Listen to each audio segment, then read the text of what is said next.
Yay. We love when the recording likes us back. Hi, Tere. Hi. Okay. And there we go. And then I'm also gonna put in some garlic, and I have about a tablespoon and a half there that I want to use.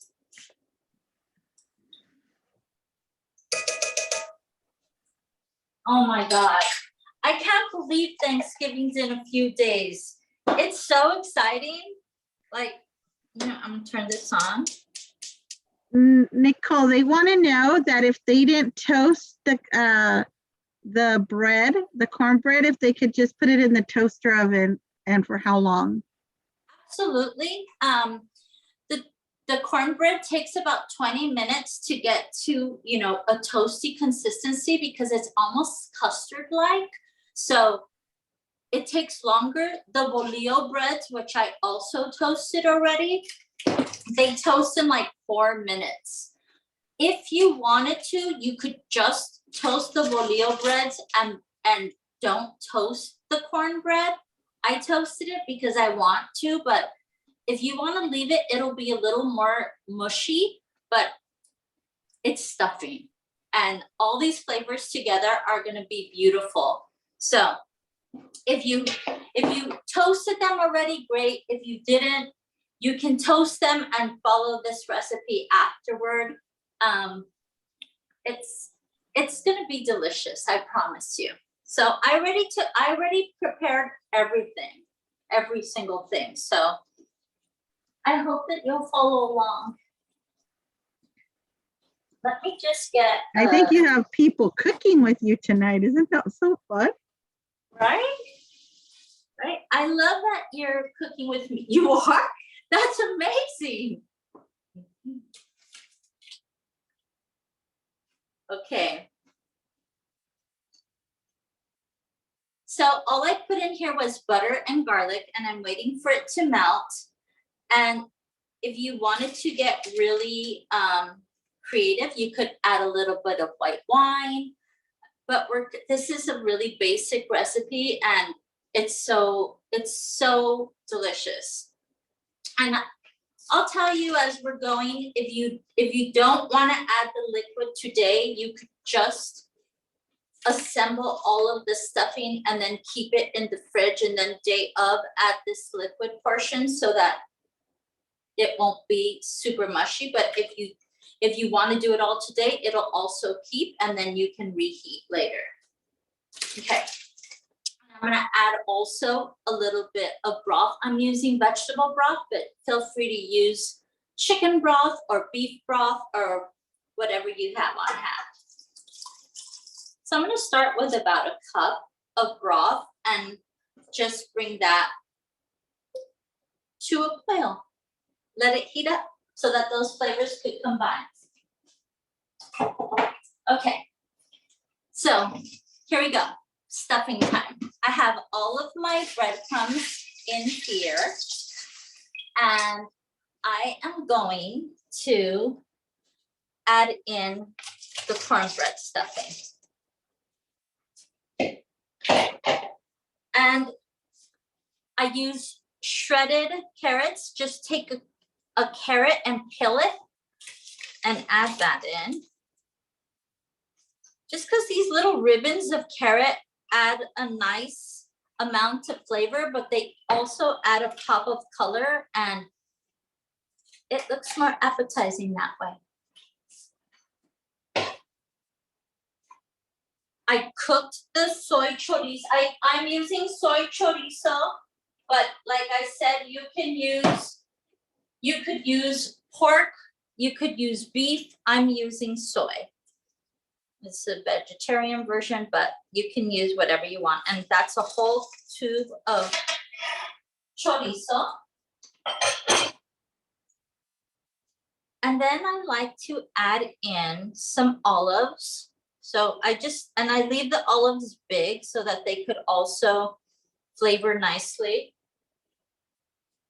And look at that, my sauce is already boiling.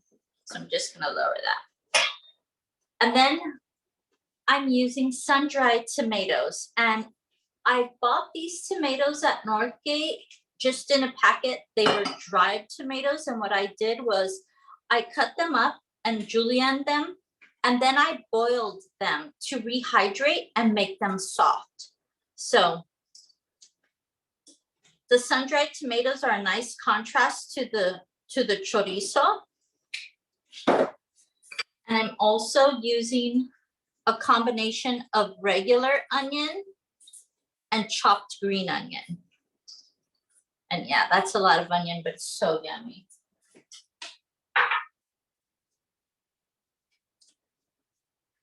Okay.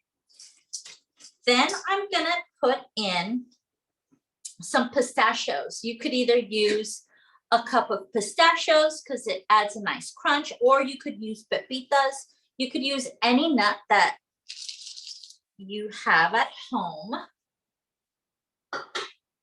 It's like the kitchen sink, you know, you just go for it. So actually I'm gonna get, oh, I'm forgetting one of the main ingredients, basil. So I have fresh basil here. I'm just gonna cut that up into little pieces.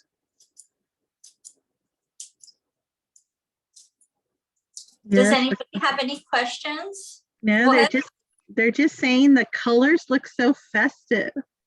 Right? It's so fall. And also I want to add in craisins. If you don't like craisins, you could also use apples or anything you have that's sweet. Craisins is a nice one for me.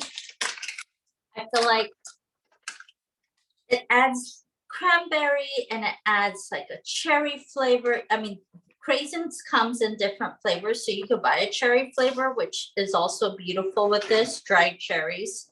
If you don't want to use craisins, you could use yellow raisins. So anything that's sweet gives the little bit of chili, and I'm just going to use them all. Okay. I'm going to mix this first, and then we're going to add in some Parmesan cheese, but let me get my mixers.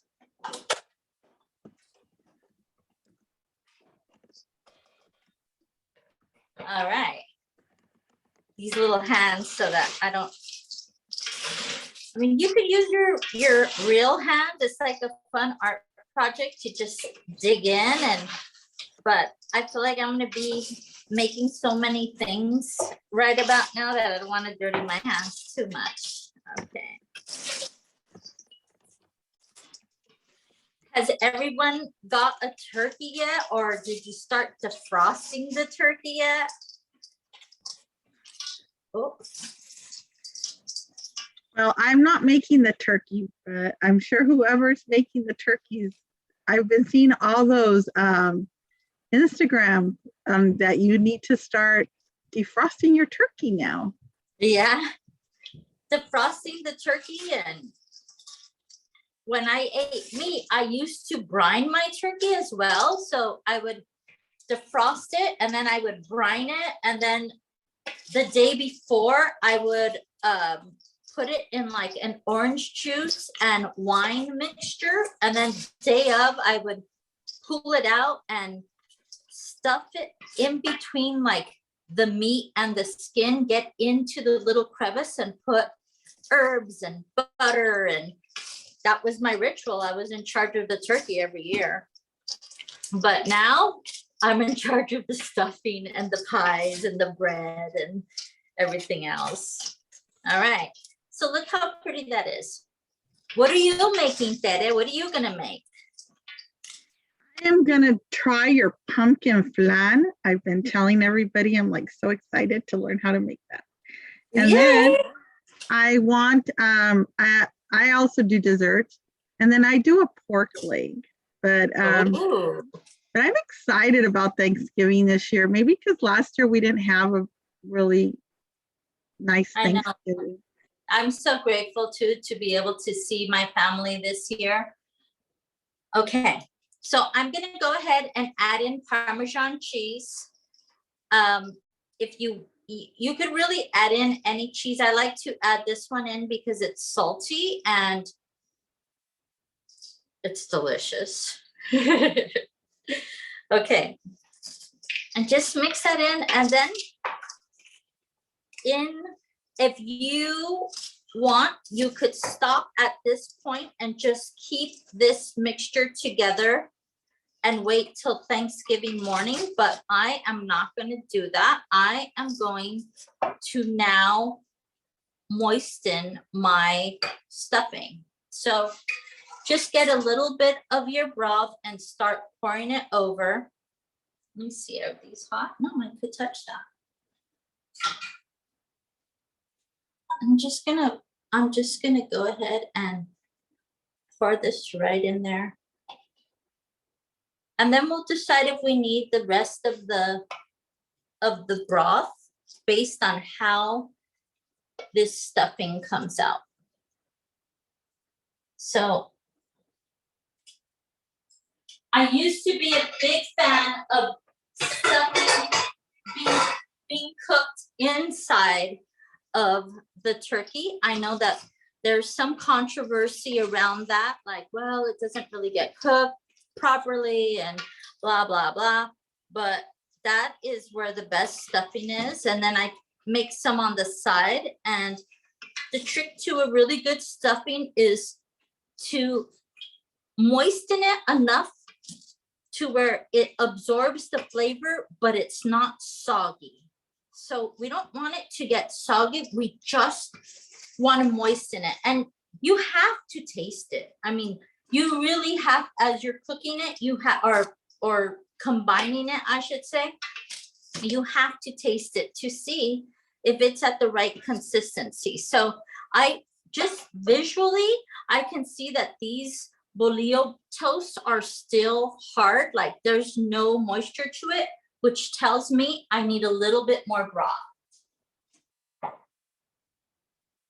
So I'm just gonna go ahead and pour this extra broth on it that I have.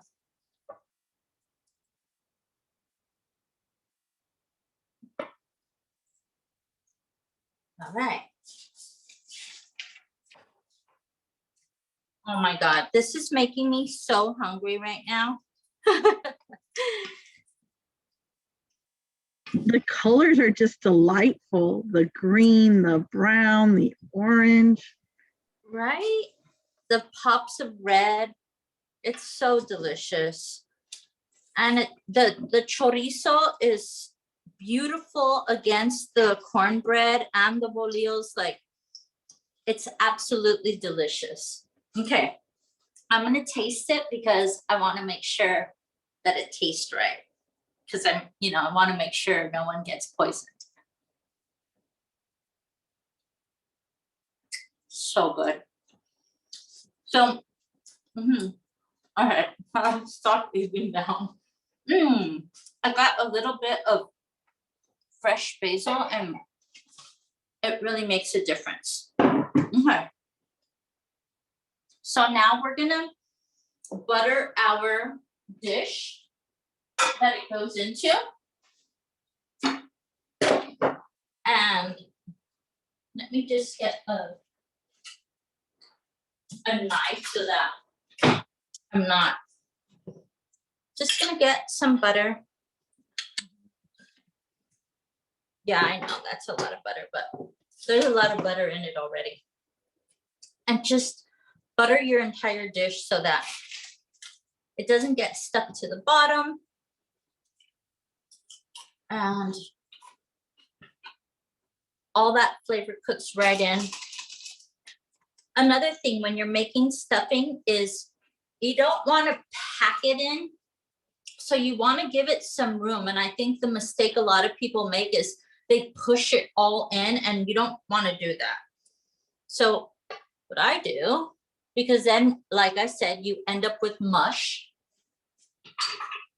is just get your stuffing like by the handful and put it in your dish.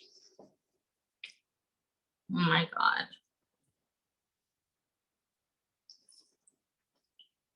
I had to make this to for the class and to take photos of it. And I cannot tell you just how delicious it is. This is my family's stuffing. We've been making for years. Do we have any questions? And I think we're good, Oh, good.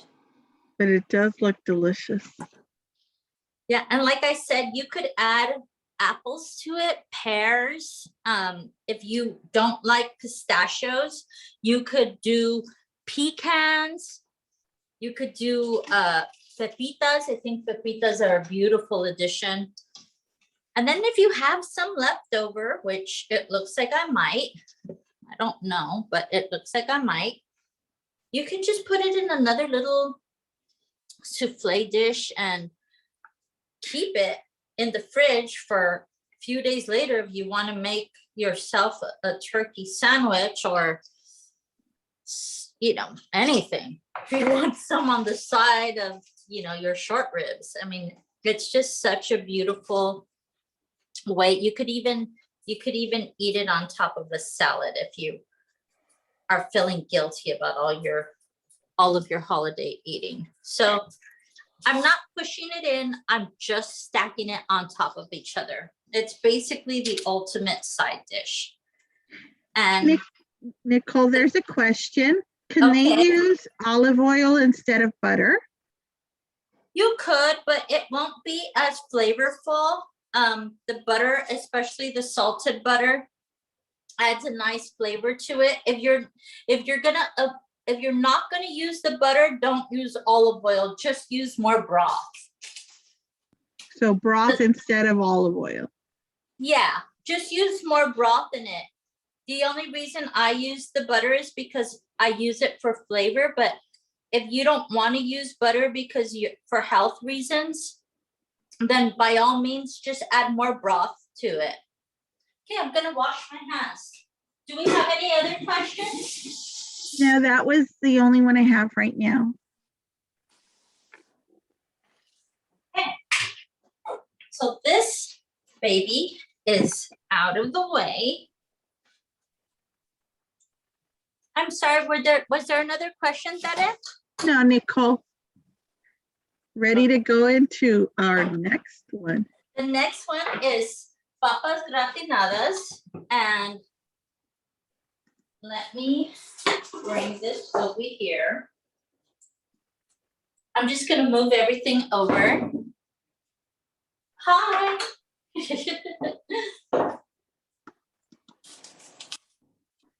So the fun thing with papas, what is it? How long do you bake the stuffing for? Okay, so you bake it at 375 degrees Fahrenheit. And I would bake it between 30 to about 35 minutes, depending on how wet it is.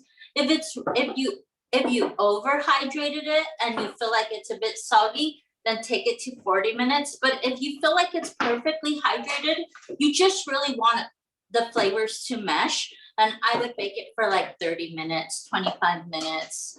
So it's one of those things as you bring out your turkey and your turkey is sitting there and you know how you have to tent it and let the juices flow into it. That's when you stick your stuffing in. Okay, so next we're gonna make papas gratinadas. And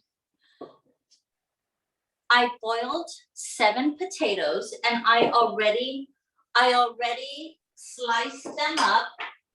And I'm gonna just use a deep dish for this, but it's really, really simple. And it's something that you can make today and not bake until Thanksgiving. So this is a recipe that is actually a staple in my house all year round. I'm gonna use jalapeno chilies today in it, but you could use Anaheim if jalapenos are too hot. I also bought them canned at Northgate, like, you know, the whole jalapeno chili and just cut off the stem and took out the seeds. And in the recipe, I posted, I think 5 to 7 jalapenos, but that's really up to you. You could also strip them and make your dish less spicy. I made it the other day and it was really spicy, but so good. So good like that. Okay, so first things first. Again, we're gonna add some butter to this dish, and I just use my hands to smear it right into the dish. And the first layer of butter, please be generous with it, because you don't want your potatoes to get stuck to the bottom of this dish, because then you're gonna lose a layer and you don't want that.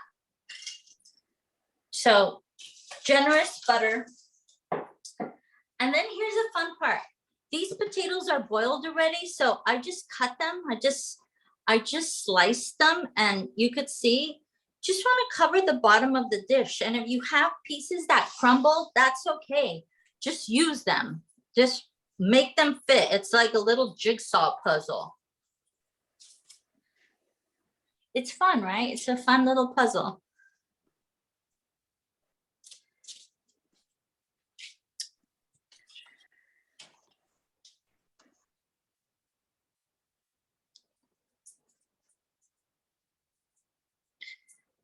I thought I would make everything ahead of time, or boil and cut and peel and all of that, because there's a lot of steps to this class and I didn't want you to miss out on anything.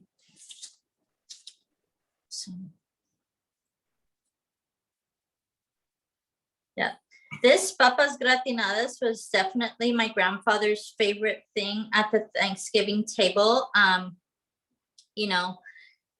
My grandfather was not about the American cuisine. He wanted flavors of Mexico on our Thanksgiving table. So we always, did things that would make him happy. And even though he's not here anymore, we still keep these traditions alive, and they've become part of our Thanksgiving table. And it's, it makes me think about him as I'm making them. And this is actually his recipe. Okay, so I went ahead and did that. Now I'm going to use crema con sal, which crema con sal is so drinkable. It's so delicious. My favorite. All right. And just a little bit, let me grab a spoon so that I could smear that in and wash the butter off my hands.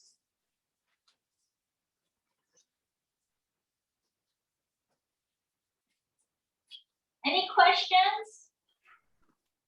No, Nicole. So this is like your version of scalloped potatoes? Yeah, it's totally like scalloped potatoes, except the potatoes are cooked already, which makes it easier. Like, you just are really waiting for the flavors to meld. With scalloped potatoes, you thin them, you slice them thin, and then they cook, and it takes longer. This is a faster way to do it, but it's really delicious. Okay. And then I'm gonna go ahead and add the jalapenos, and you can see sometimes what I like to do is I'll slice them in half and put a piece of cheese and then top it with another, but then that's going to create 2 layers of jalapenos and you have to use more. I don't want to make it as spicy because I don't think my son can handle it, but you can do it however you like. So just take your jalapeno pieces and put them on top of the potatoes. And it doesn't have to be any, like the bottom. You can use it in any shape or form. So it doesn't have to be like a certain size. I just want to give it some flavor.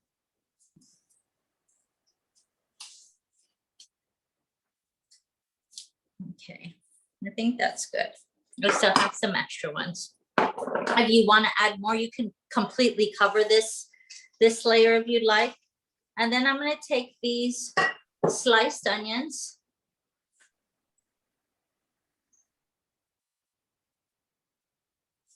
Yeah, it's Mexicanized scalloped potatoes, papas gratinadas. All right, so here we go. I'm adding these sliced onions in. And these cook so nicely into the potatoes. They're really thin too, so the thinner you could get them, the better. You could see they're like, I don't know, 1/8 or 1/16 of an inch, if that. I don't know. They're really thin. Or you could cut them thicker if you like them thicker. Like in Goodfellas, I don't know if you remember when they're chopping, when Paulie's chopping the garlic. Not to make, reference to a jail scene during Thanksgiving, but it's so good. Okay, now I'm gonna top that with a little bit more cream. So just so that we can make them super creamy.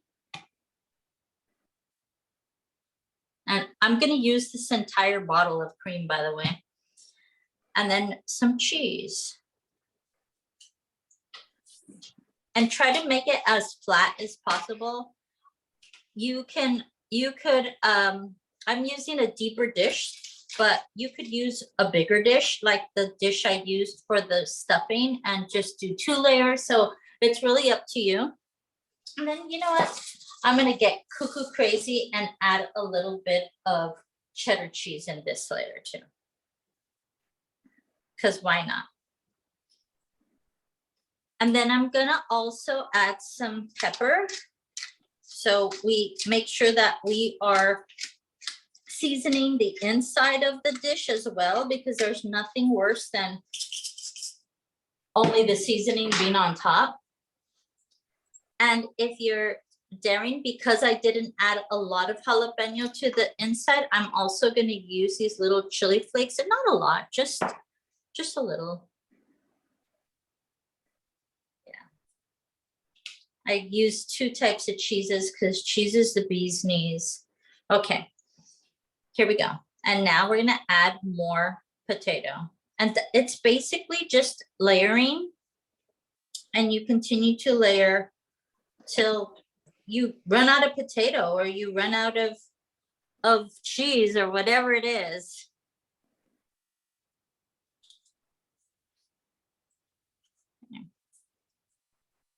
And I know some of the potato like discolors, that's okay. It all tastes good.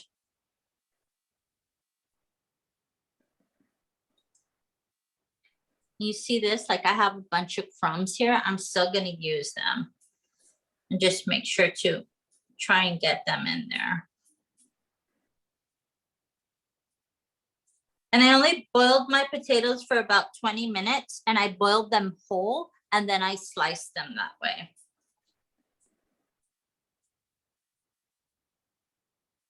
Okay.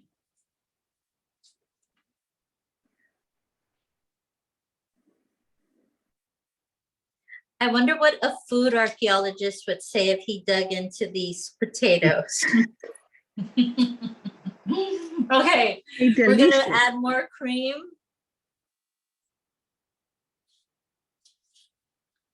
And you know what? I'm gonna get cuckoo crazy again and add more jalapeno. Only have 3 other little pieces, so. Like I said, you could also use Anaheim chili if jalapenos are too hot for you, but it's just a nice little tasty addition. And some more onion. And this will be the last of the onion and jalapeno. Yeah.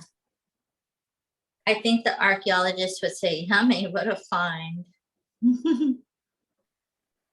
I know. Are these Thanksgiving jokes a bit cheesy, Teresa? No, you're fine. Okay. Here we go. Right, and again, let's see, how much cream do I have? Yep. Gonna add a little more cream to there, because why not? And more cheese.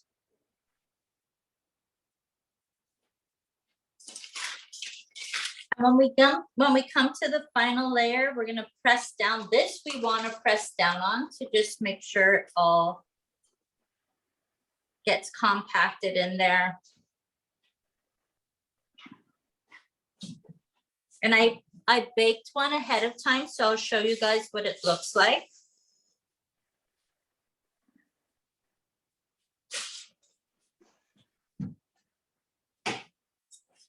Okay.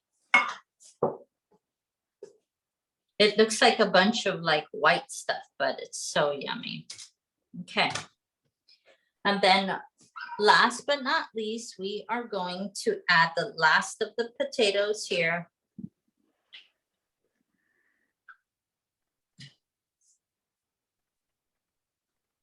Like I said, it doesn't matter if they're crumbled or they're broken. We just want to add some more up on top. And then I'm going to add more cream.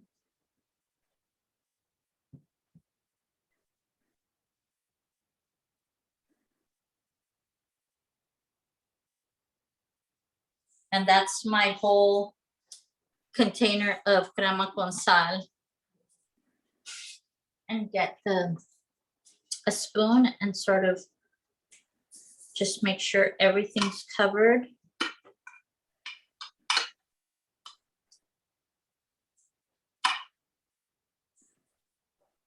And add very little cheese to the top. Do we have any questions? No. All right. And I also like to use cheddar on the top because it adds nice pops of color, but only in certain spots. Like don't cover the entire thing. Just give it little blobs of color. And I promise you're gonna be so happy with this. Okay, let me show you what it looks like. So here is the finished one. Wow. Cut into it so you could see. And there you go. And it's so delicious. Like, hello.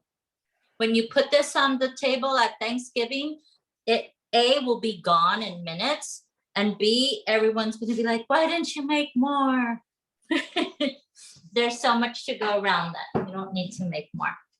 And here's another little stuffing too that I also baked prior to, just so you could see.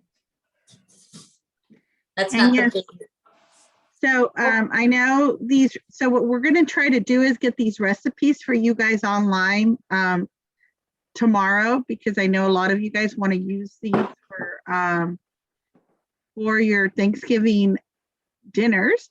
But if you don't get the recipe, feel free to email me. My email is on the,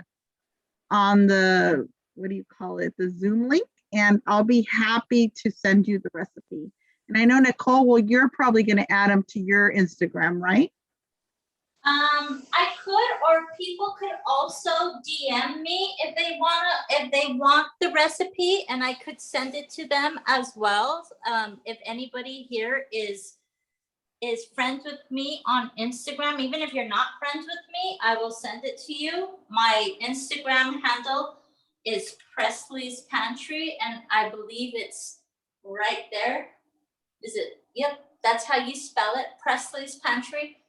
Email me or DM me on Instagram and I'll send it to you. But now we're gonna get to pumpkin fun. All right, we're in the home stretch. Okay. So I'm really going to pay attention because I'm making this one. Let me show it to you as well already, because I've made 3 of these. So this is what it's going to look like when you're done. And it's the godmother of flans. And we're going to put a crust on it, and I'm going to show you exactly how to do it. If you have a drink, cheers to you and your family. Happy Thanksgiving. Thank you for joining us. And we're so grateful to Northgate. Thank you, Northgate, for doing this and bringing these free classes to the community. I appreciate it, and I'm sure they do too. I am very excited. Okay. So first things first. I'm gonna spray. I have a 12 cup bundt pan here, and I'm gonna spray it so that my flan doesn't stick. And this is the easiest flan ever in the world to do. And you want to make sure you get the little cone in the middle too, because the flan's there. I know it looks over exaggerated, but my son's trying to get involved in this class. He's at the store over there looking like, stay away. Okay. And then I'm going to use cajeta at the bottom. I love this cajeta. It's so easy to use. Instead of making the caramel with the sugar, this adds such a beautiful taste to the flan. And I use about half a cup, but if you want to use more, you can do that too. And I just make sure that the bottom is coated with cajeta, and just like a little line of I'm saying a little line as I, make sure that there's cajeta in every crevice of the bottom. All right. So we have cajeta on the bottom there. And we're gonna set this to the side. Let me turn my water on, I'm gonna boil water so that when we put the flan in the oven, it has the bain-marie, basically a hot water bath. Then I'm gonna keep this over to the side, my prepared pan. And in my blender, I wanna bring that down, thank you. Actually, can you pull this back for a sec? Sorry, I wanna be able to show, okay. So in my blender, I'm putting 5 eggs. 5 eggs, I know some people use 3, some use 4. I like to use 5 in this recipe because we're using pumpkin and I want the eggs to hold it all together.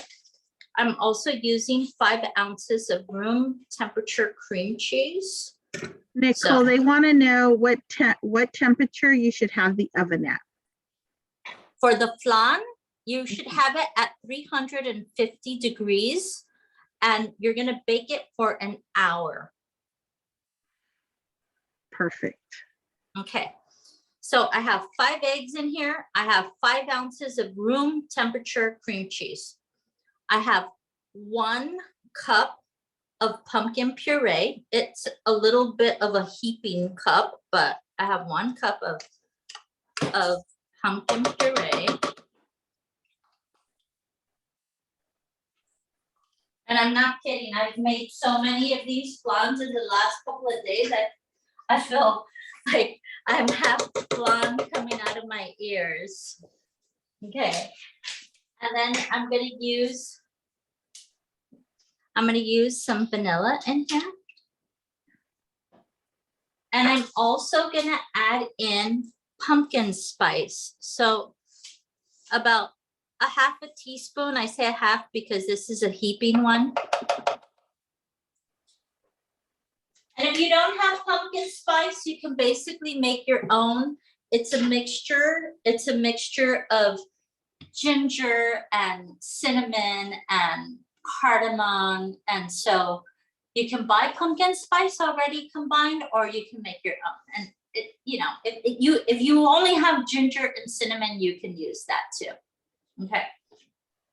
And then I am gonna add in an entire can of la lechera.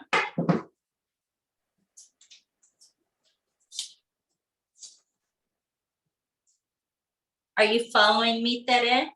I am paying so much attention. Okay, good. Just pour in the whole can. I want to make sure I get it all in there. So I like to spoon it out because if not, then you're not getting the sweetness of all of the sweetened condensed milk. Okay.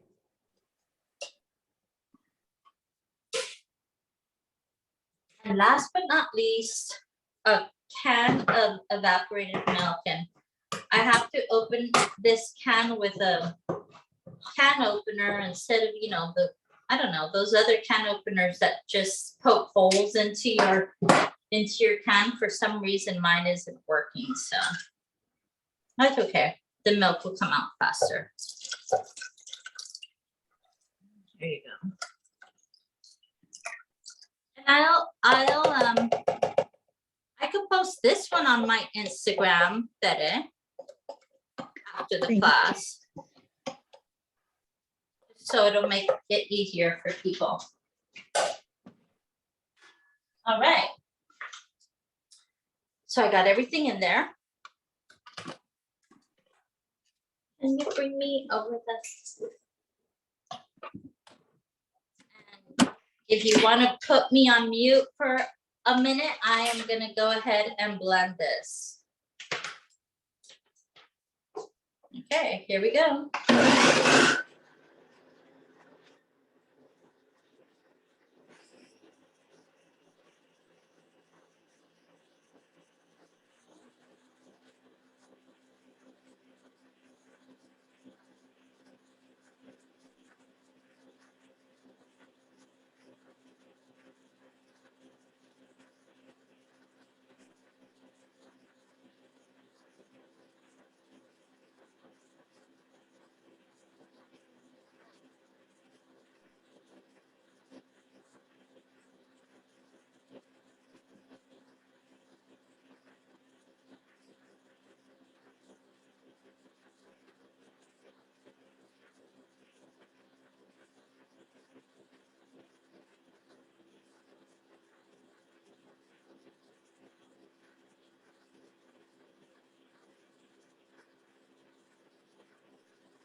Sorry about that, about all that noise.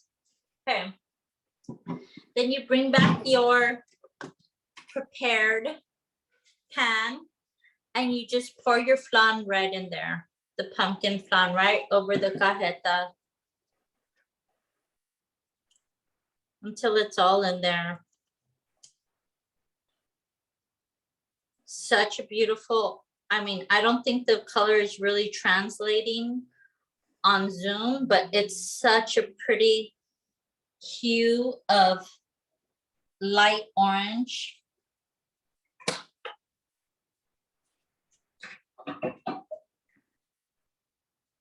And all I'm gonna do is take my aluminum foil, actually shiny side in, and cover my pan and make sure I really cover it well.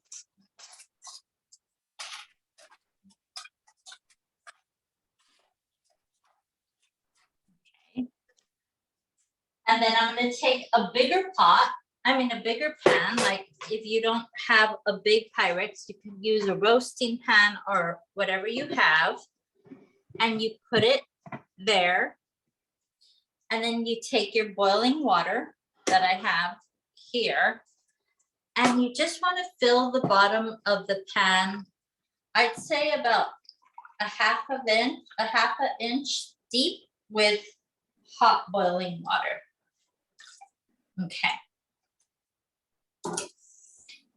And then put it in the oven at 350 degrees for an hour. Okay. Now let me show you what it's gonna look like when it comes out. So once it comes out of the oven, you want to let it cool for about 2 hours. So a little bit of the cajeta came up on the top, and that's okay. Here it is in the pan. We're gonna make a crust for it. So let me get my food processor, and you could use graham cracker. You could use ginger snaps, gingerbread men, like any cookies. I also have these cookies that I bought at Northgate, which I've been using, and they're really good as well. Let me show you. These are a nice addition. So you could use these. They're super cinnamony. So anything that you have that you think you'd like almond cookies, anything that has a crunchy texture. So I'm gonna put these cookies into my food processor. If you don't have a food processor, what you could use also is you could put the cookies in a big Ziploc bag and roll them out with a rolling pin or hit them with a little hammer. But I'm gonna just go ahead and pulse these. Okay. Can you plug this in, please?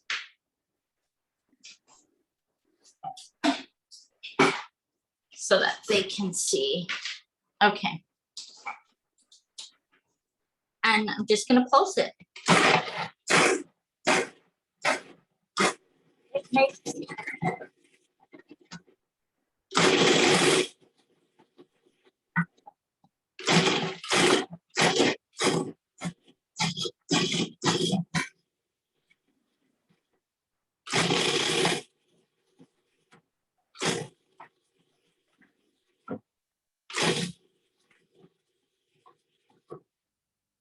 I just see a few big chunks still, so I'm trying to get them all crumbed.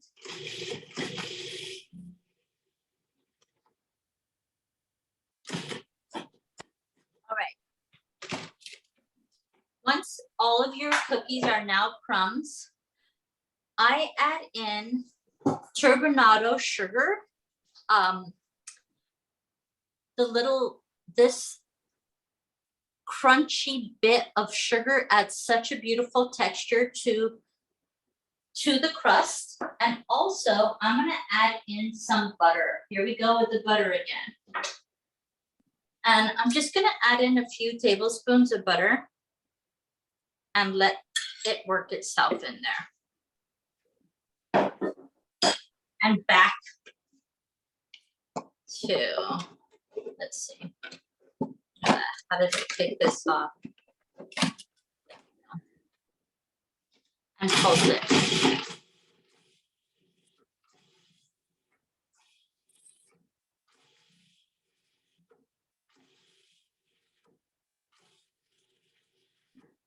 Okay. So take out the blade so you don't cut yourself.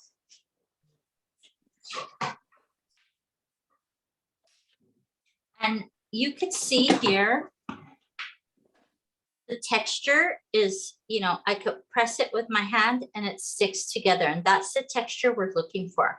And when you look at it, you could also see the little granules of the turbinado sugar, which is so good in this. Okay. Then you bring back your flan and just sprinkle the flan all the way in. Sprinkle it into the top of your flan. And this flan, of course, has been cooled for about 2 hours minimal. If you could cool it longer, that's great. But if you can't, if you're pressed for time, I like to make this a day, 2 days ahead of Thanksgiving so that I don't have to think about this. And I call it the Mexican cousin to pumpkin pie.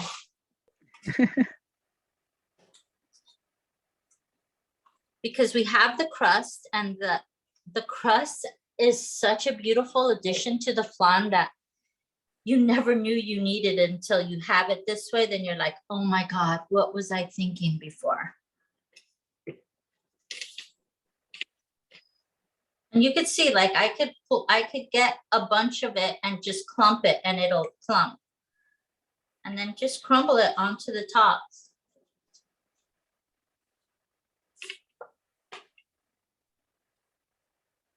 And just fill it up as much as you can. And then once you have it filled, try and make it as even as possible. And then take your hand, the back of your hand, and just pat it in. Put it in the refrigerator for about an hour so that the crust could set, and it'll set because it has butter in it, so it'll get hard. And then invert it onto a plate. I can't invert it for you now because this has to set, but I've already inverted one earlier. I just wanted to show you how I put this crust on here. And inverting it is super simple. Just put a plate over it and flip the whole thing over. And like I said, I'll put a video up on my Instagram after class so that you can see. All right. And here we are with our final flan. Once you flip it over, decorate the top with a few pepitas and some pomegranate seeds, and they look like little jewels. And there you have it. And it's so pretty. And all the custard falls, all of the cajeta turns into a sauce and falls around the edge. And it's absolute Thanksgiving heaven. That looks, yes, I agree with everybody. It looks beautiful, gorgeous. Yes. Yay. Yay. Well, thank you so much for joining us. I hope that you have a beautiful Thanksgiving with your family. And Teresa, thank you for always being the most gracious co-host. I appreciate your Thank you. Well, everybody, I hope a lot of you tomorrow. We have some more side dishes you could add to your Thanksgiving table with Isabela. And we're just excited to be able to bring to you these awesome classes. And I'll see you guys soon tomorrow. And Nicole, I'll see you very soon because I know you're going to make us some good tamales for Thanksgiving. No, and at the end of this month, I'm also teaching a mushroom pozole verde class. So November 30th, let's get together and make pozole. Thank you, Nicole. See you all. Happy Thanksgiving, everybody. Happy Thanksgiving. Bye.